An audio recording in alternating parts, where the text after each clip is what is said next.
Good morning. Welcome to St. Paul's Universalist Church with my temperamental wand here. Thanks for coming in from the cold. It's a heat wave today, right? I always love when people complain about the cold. Unless you've recently moved here, it's like, yeah, this is upstate New York, people. It's just, it is what it is. But hey, not much in the way of hurricanes, and the state's not on fire 2 or 3 months out of the year, so I'm thankful for our blessings. In the way of announcements, I have several. A point of clarification, it was pointed out to me a couple weeks ago. Some people have said to me during the joys and sorrows that they have trouble hearing it from the pew, and what I had said was, I may, because I'm mic'd up, I may repeat what someone says.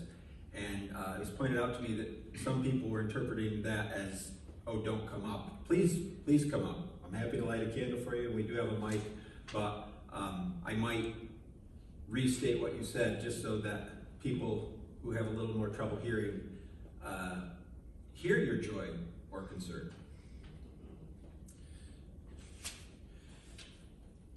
The February Men's Club will be held Friday, February 10th. 9 a.m. at the Ann Street Deli down here in Little Falls. I just wanted to thank, I'm thinking Steve and Marty and anyone else that may be involved that I'm unaware of, but the bathroom renovation's looking really good. So thank you for that.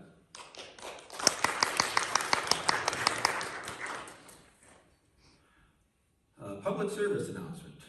Requested by the cleaning lady.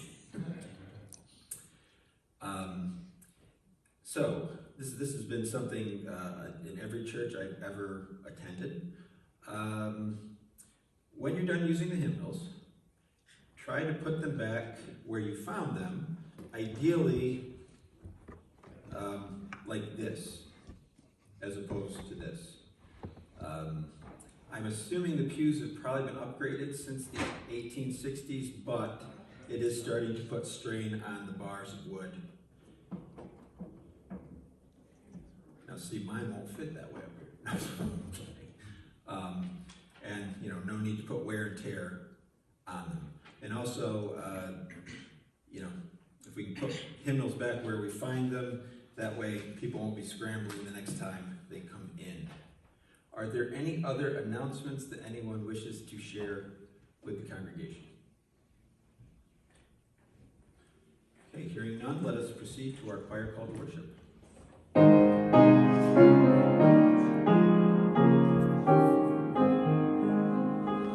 May we now bless the growing night with dancing thoughts of lightning view. The lodge of freedom, clearer sight, which from the old unfolds the new. I open our service this morning with the words of the late Archbishop Desmond Tutu. My humanity is bound up in yours, for we can only be human together. And so I welcome you to our Sunday service. Here we have our opportunity to come together on our shared spiritual journeys. We come from all the places of our separate lives to this hour, from love and grief, hope and worry, solitude and activity, to seek renewal and to find celebration.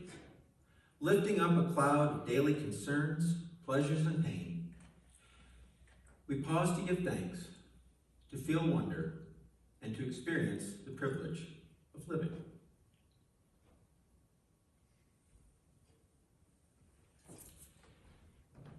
And the clock isn't the only thing that needs batteries. Apparently my clicker wand, so I'll be moving back and forth here.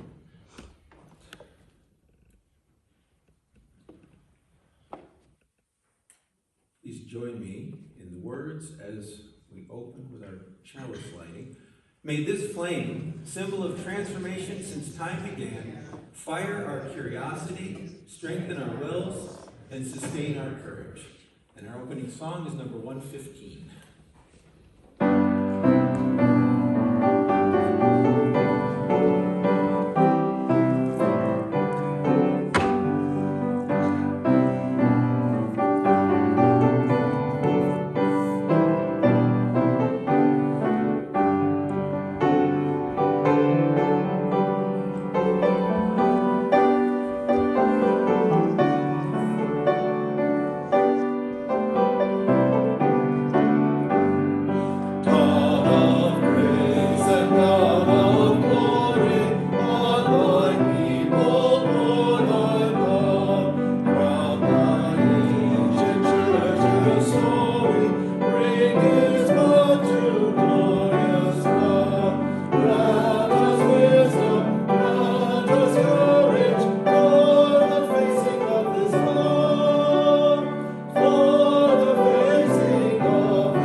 kindly join me in the words of affirmation. Love is the doctrine of this church. The quest of truth is its sacrament, and service is its prayer.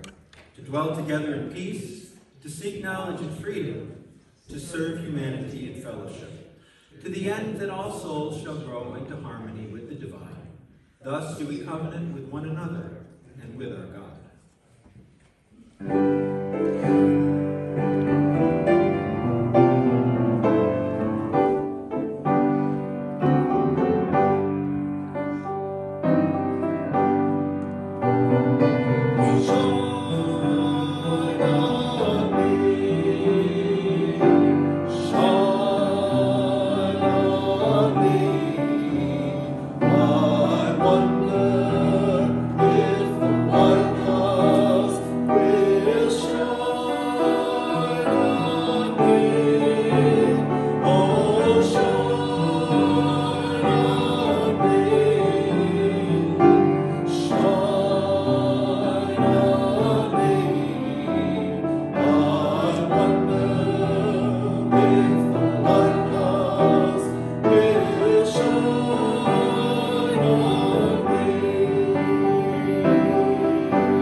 Offering to support the work, the wonder, and the witness of this community.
I invite you to join me in a time of prayerful meditation.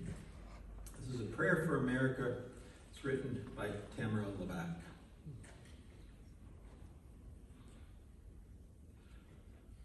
God of many names, You who has endowed us with the inalienable rights of life, liberty, and the pursuit of happiness. Let us remember this day that in this country there is no national religion, there is no superior race, there is no preferable gender or orientation. We gather holding a common value, that the glory of this country rests first and foremost in its diversity. Out of many ideas, out of many beliefs, out of many views, out of many voices, out of many passions, out of many experiences, we are one. Help us to never forget that we need not be alike to live and love alike. We ask forgiveness, both as a nation and as individuals, for those times when we have chosen inaction over silence in the face of injustice and abuse of power, as well as a failure to claim our own. We ask for forgiveness for when we have not known our own neighbors, fed our hungry, or equipped our future generation with knowledge and love. And we ask for a blessing on this nation, according to our own faith and forms, and pledge our voice in support of moving closer and closer to freedom. These and the prayers of our hearts, we pray in the names of those who have come before, who have sacrificed, and those who are yet to be, in the names of all of the helpers of humankind. Amen.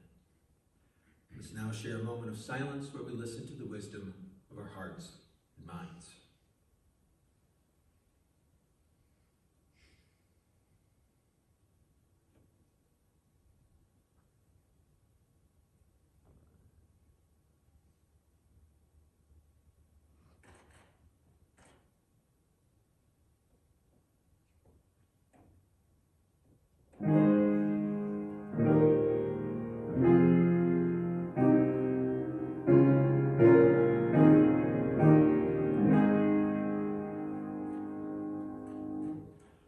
Our next song is number 119.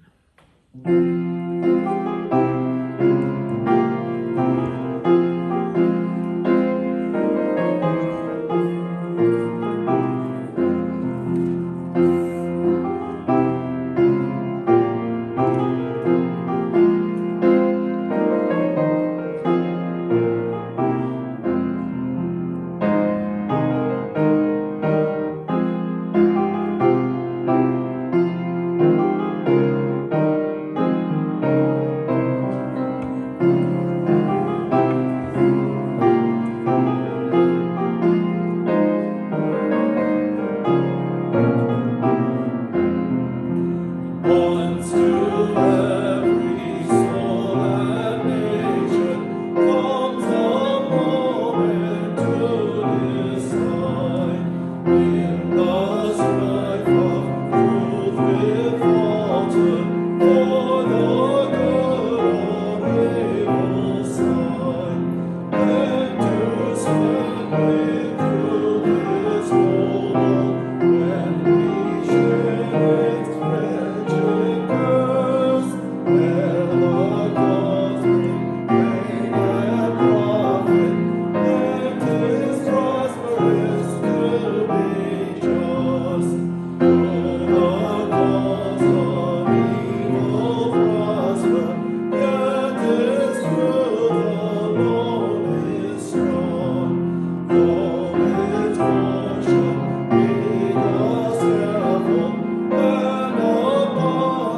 froze out or snowed out, or it's had some tweaking, obviously, because things have changed in the last 12 months.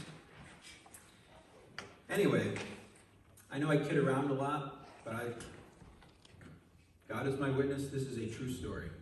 No joke, no embellishment. About a year and a half ago, I had occasion to make small talk with the father of one of my students in the parking lot of the school I work at. His son was being picked up. His wife was in the nurse's office doing some final stuff before they took their son home. And we were just talking. And I don't remember how the topic came up exactly, but there had been yet another racially divisive story in the news. And he said to me that he didn't understand this Black Lives Matter crap, because blacks had had equal rights for something like 100 years now, and he thought it was wrong because it seemed to him that blacks wanted more rights than white people. I fought the urge, as is my tendency, to launch into a history lesson. That was neither the time nor the place, but just then, I noticed behind him, up in the sky, and flying across, was a bald eagle. The whole thing was surreal, and I often mistake, I want to see eagles, but then it turns out to be turkey vultures, but I did a double take, and I'm looking, it's like, yep, all white head, white tail feathers, majestic body, big wings. Yeah, that's an eagle. The symbol of America. And it occurred to me at that very moment that there stood the both of us, practically on the same spot, and yet with two very different ideas of what America is and could be. For all its shortcomings, I love this country, and I love being an American. I take it to heart when I read the words in our Constitution that talk about seeking to form a more perfect union. I so want to believe sentiments such as those expressed by former President Clinton when he said that there is nothing wrong with America, cannot be cured by what is right with America. And yet I confess that I sometimes struggle to believe these things, especially as I've grown older and arguably less idealistic. There are many things that divide us, too many. And one of them is the notion of race and racial inequality. So, in the spirit of this being Black History Month, and in the social justice tradition of our denomination, I wanted to talk about the concept of privilege, mostly as it pertains to race, but also in other ways, because there are many forms of privilege. And I want to talk about what privilege is, what it is not, why it is even a thing in our society, and perhaps most importantly, why we should care. Now, you may or may not agree with some of the things I say up here, and I would expect nothing less. This is a UU church. I don't expect on any given Sunday that I'm up here that everyone leaves agreeing with all that I said. And that's okay. If we all agree all the time, something's wrong. Part of supporting each other in our spiritual journeys is to encourage growth and to offer new perspectives that, food for thought, things you can take away from, things you're like, nah, still not there. But these are ideas for your consideration.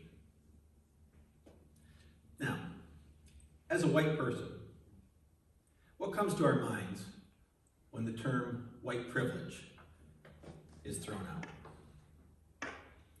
I can tell you what a lot of people I know usually do. They usually mask it, but this is sometimes the reaction.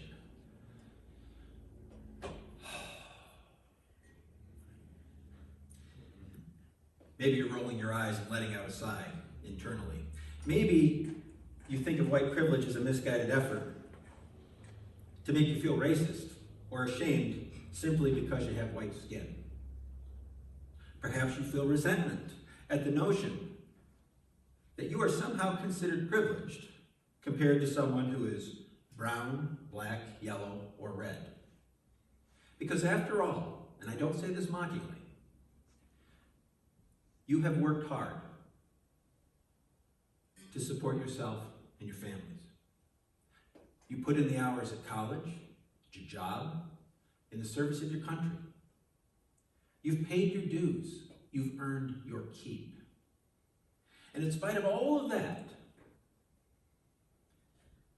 some social scientists, members of the media, or political activists have the unmitigated gall to tell you that you are privileged somehow.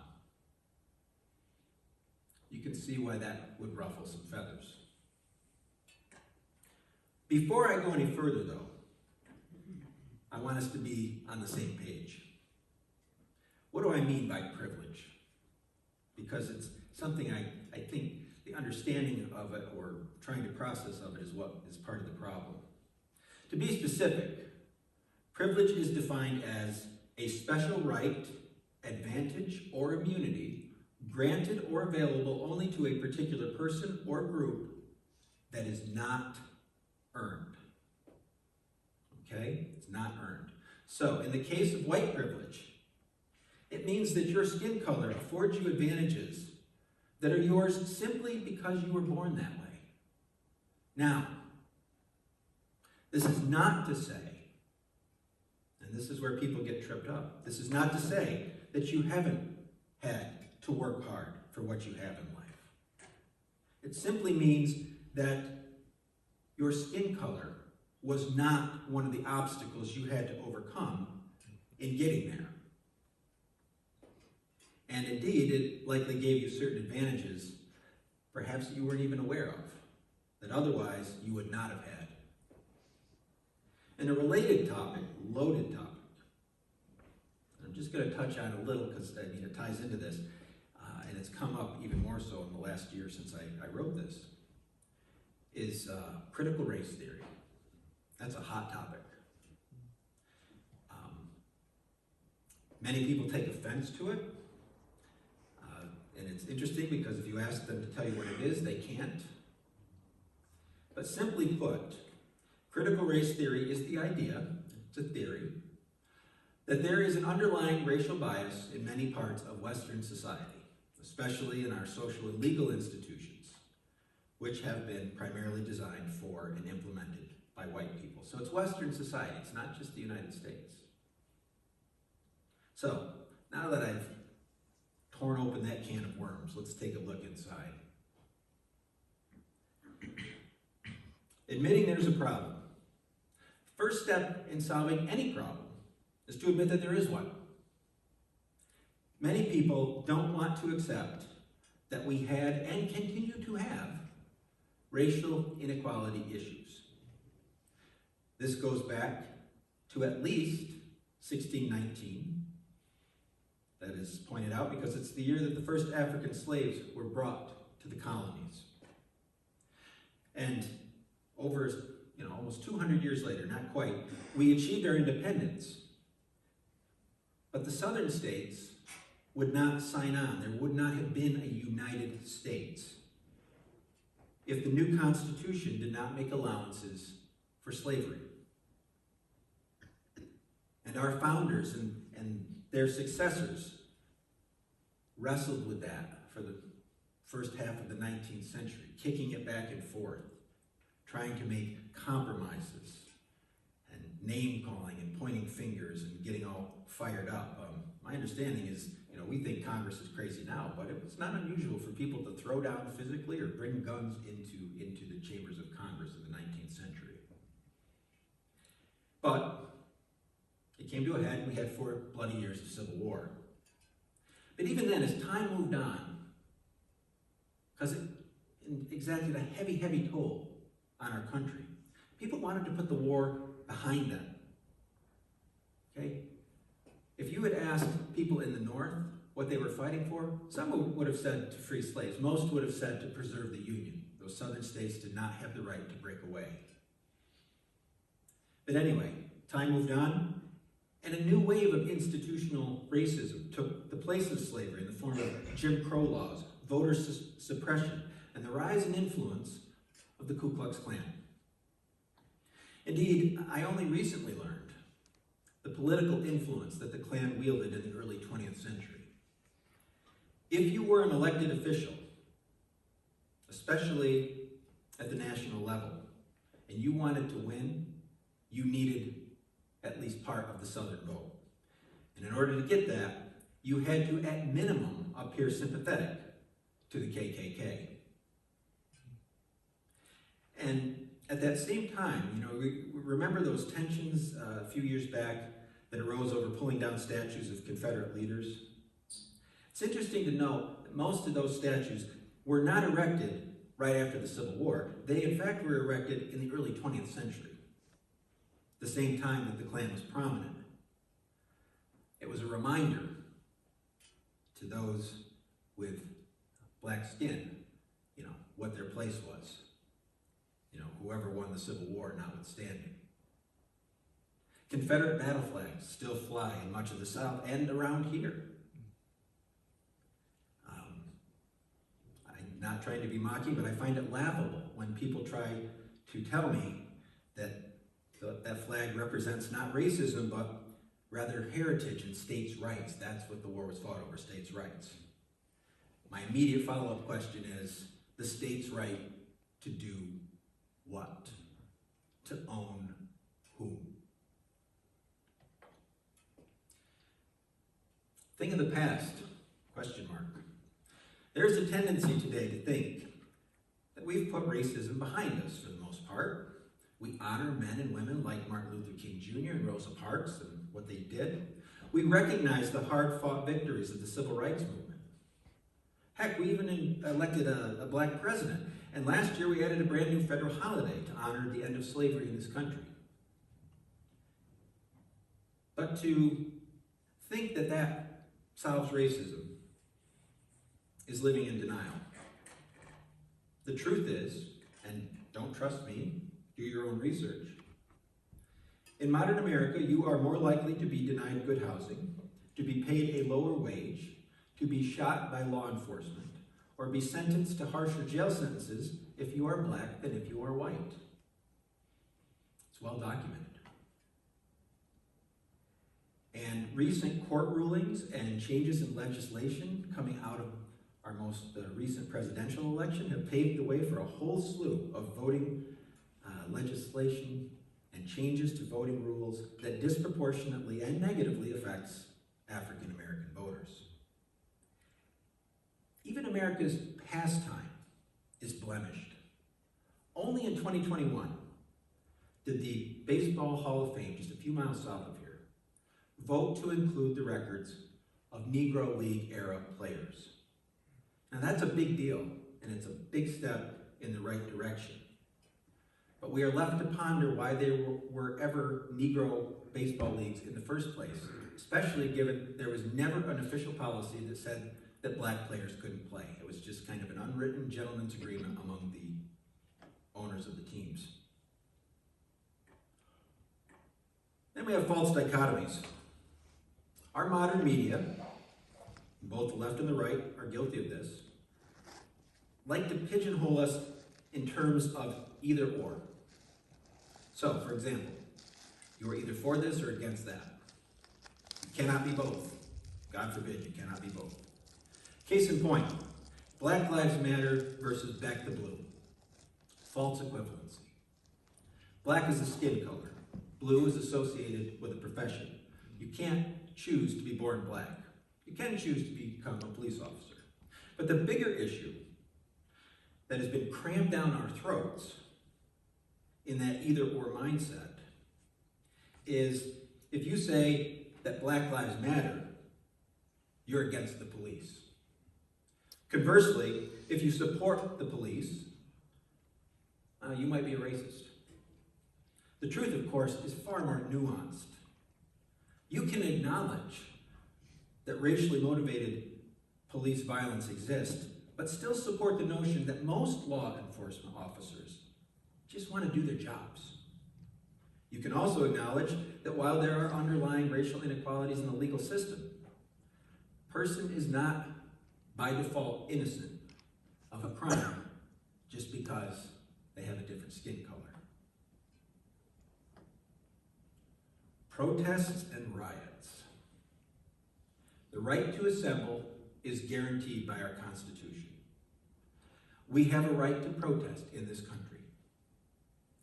Problem is that we often equate protesting with rioting. They are not the same thing. The difference between protesters or law enforcement taking things too far in these situations is often a fine line. That's why it gets so divisive. But let me give you one example. Some years ago, quite a few number of years ago, there was a protest that got out of hand in Boston. People began expressing their strong disapproval of some new government policies, and in response, the government called for a stepped-up law enforcement presence in the city. And a protest began, which started with citizens gathering and chanting. But then it escalated to the point where some of those protesters started to throw objects at the law officers. In the ensuing chaos, the officers ended up firing on the crowd, killing several, first of which was a young black man. Now, if you watch the news, this sounds like the sort of thing that happens all too often in this country. Who was right? Who was wrong? And maybe as you heard that, you're thinking people take these protests too far. As soon as they turn to violence, they've crossed a line. What are the police to do in those situations? Or maybe you hear that story and think that the officers were a little too quick on the trigger. They didn't have to open fire. And a black man was the first to die. Was this racially motivated? Because the media gets all over that.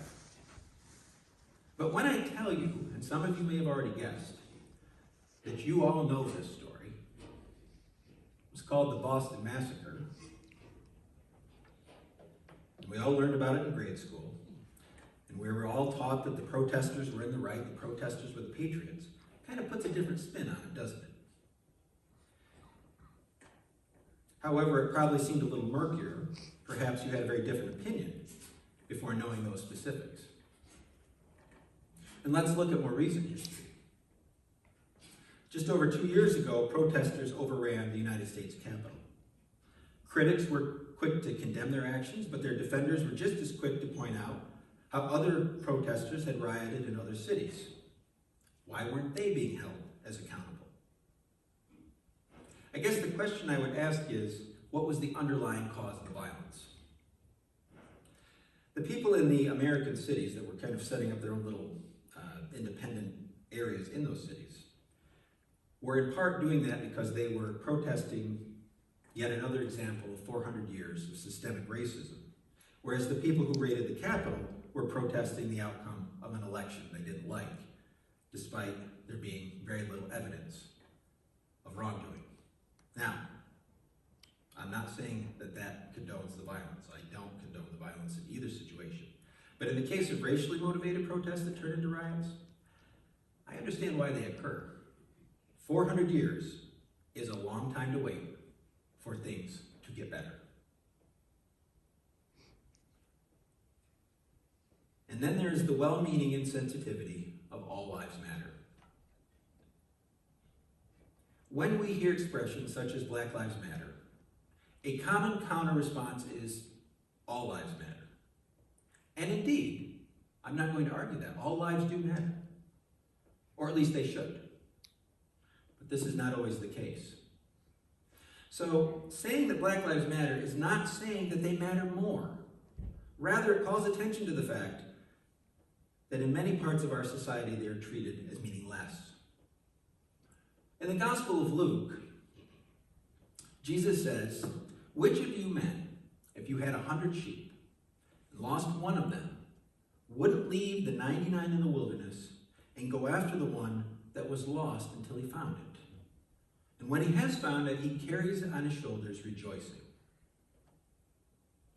And when you look at it through that lens, you can perhaps see the well-meaning yet insensitive nature of saying that all lives matter. Imagine you're sitting there, Jesus is preaching, telling the story, and someone in the crowd pipes up, all sheep matter. Why do you just focus on the lost one? Or imagine you're at a funeral. It's a little morbid, but I think it underscores the point. And in the middle of the eulogy, someone stands up and says, wait a minute, why are you focusing on this person? Don't all lives matter? That sounds insensitive and it sounds ridiculous.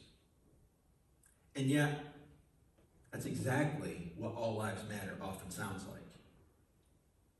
It may even be well-meaning, but it's emotionally tone-deaf. So at the risk of having beaten a dead horse, I've provided these examples to underscore the concepts of white privilege and critical race theory. And it's not about feeling guilty or being branded a racist because we're white. And I admit, when I first heard that term, I did feel some of those things. It's like, what? I thought, because I'm born with this skin color, I'm privileged? But you had to dig deeper. It's about acknowledging that we receive a ton of social, economic, and cultural advantages for no other reason than the color of our skin. It's all around us in ways we don't even realize. That's the insidious thing. You think, I'm not that privileged, but it's so around us you don't think about it. So let's think about it. When my kids were learning to drive, I taught them, this is what happens when a police officer pulls you over, this is what you should do. It did not even occur to me to say, I'll keep both hands on the steering wheel, or else you might get shot. Go to the pharmacy and buy Band-Aids. Chances are, if you're white, they match your skin color. Look at the portrait of Jesus in the fellowship hall. And this is a common picture. I've seen it just about every church I've ever walked in, or Christian church, I should say. A first century Palestinian Jew who happens to be Caucasian. Forget about being created in the image of God. Western civilization has remade Jesus in its image. When students go to school in this country, they overwhelmingly learn white history. When they pick up children's books, 92% of them feature white characters. And we have this other weird thing in our country where we refer to people of color as if white is somehow not a color, because white is the default position. And there are implicit biases all through our society. I could show you study after study. Some have shown lighter skin color is associated with intelligence, or that all other things being equal, so you can't see the person, you just see a name. White-sounding names receive preferential treatment when it comes to school discipline, job applications, or government inquiries.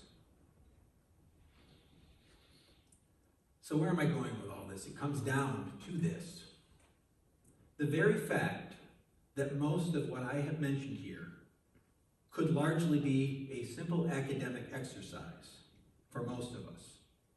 And the fact that most of our lives would be pretty much the same whether or not the inequalities in our society are addressed or not is perhaps the best example of white privilege I can think of. I can walk out those front doors, and chances are my life will pretty much go on as it was whether I choose to care about inequality or not. Because the truth is that as a white, Protestant, straight man living in America, I will never fully understand what it is like to be black or brown or a woman or Muslim or Jewish or gay or lesbian or transgender in this society. And for all my high-mindedness, my liberal principles, my UU values, I still wrestle with my own prejudices. I still have them. We all do. But making a conscious effort to own those, to acknowledge that my prejudices are my problem, not the problem of those in the minority. To understand and to work to bring about equality, be it racial equality, gender, religious, or sexual orientation, because there's privilege for all of those things too. You know, just a simple example. If you're 18 to 49 in this society, consumerism, commercials, that's all geared toward you. If you're on either side of that, advertisers really, you matter, but not as much. And it's just by virtue of being that age. But it's the least we can do as people of faith and as a citizen of our country.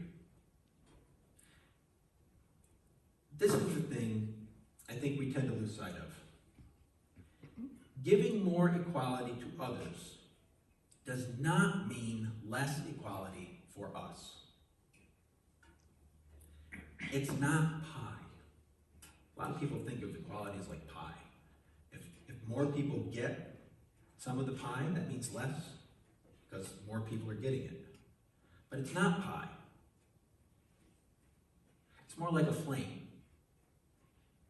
So you have your flame, and if you spread the flame and others have, heat and warmth and light, doesn't mean that your candle goes out. The late medical anthropologist Paul Farmer said, "The idea that some lives matter less is the root of all that's wrong with the world." And that's beyond skin color. Just think of that. Just think about that. The idea that some lives matter less is the root of all that's wrong with the world. When I first heard those words, they haunted me. And it's a call to action for all of us. This month, we honor the contributions of African Americans. One such American was Martin Luther King Jr. He was well aware that racism existed, but he was especially aware of the empty sentiments of those who offered African Americans token support and platitudes. And he said this, and his words challenge us today. In the end, we will remember not the words of our enemies, but the silence of our friends. So I encourage all of us, when and where we can, to choose not to be silent. Amen. Closing song is number 113.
Words of Paul Farmer bear repeating. The idea that some lives matter less is the root of all that's wrong with the world.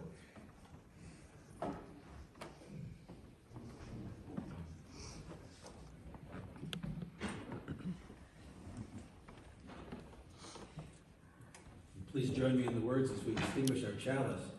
The flame is extinguished, but not our hope for the future, our courage in the face of crisis, or the love we share for all the world. Join us in our benediction.